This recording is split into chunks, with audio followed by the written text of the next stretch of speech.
Ms. Ritu of the Civil Engineering Department.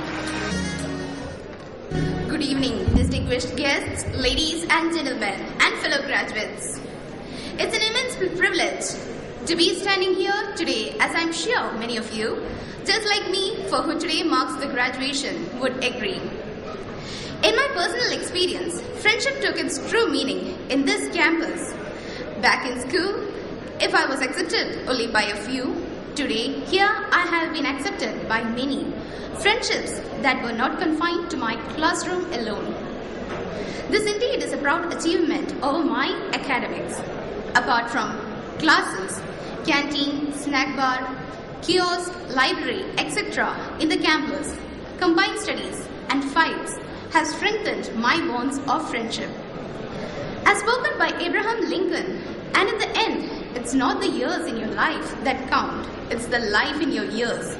Thank you, dear friends, for breathing life into my years and giving me numerous treasurable moments. So, here I stand, a girl who's daring, fun-loving and bold. What I am today is not the sole product of my efforts. I was molded by my environment, by all of my peers who are sitting here watching me. I couldn't have accomplished this without all of you. It was all of you who truly made me the person I am today. I especially thank my uncle. If not for him, I would not have had the access to this domain of life. In the first year, we had no real exposure and college life was completely academic oriented, which led us to think that our high school was better. But our impressions of this college went topsy-turvy with Nakshatra, the techno-cultural fest. This fest became the first moment when we became proud of being a St. Gitzian. In the second year, the essence of college life hit us. This essence comprised of chit-chats and laughter, which led to deeper friendship, crushes, bunking class, masti, and much more. Conflicts of ideas often created voids between us, but the very blood of mighty civilians gelled us back together.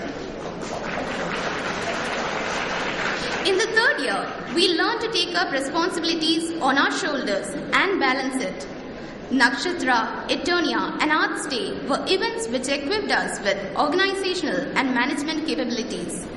In the fourth year, we became sure on whom we could put our trust on and whom we had to keep arm's distance with. And towards the end of our final year, the thought of separation from our friends, who were just like family, blew in us pangs of pain, just like the ocean waves lashing against the shore. Of course, college is a time for growth in so many aspects of our lives, and the time when some of us at least find our identity. I thank the faculty members for being a pillar of support and encouragement in molding our characters directly or indirectly.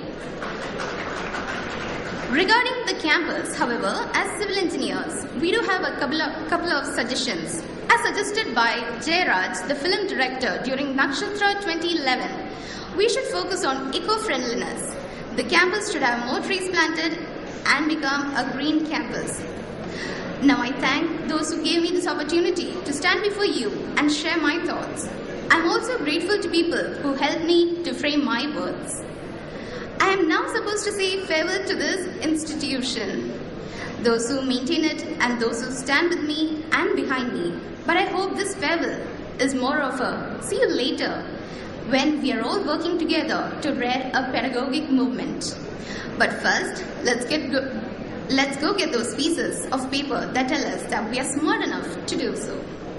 I wish the very best to each and every one of you. Let the mighty civils build the world.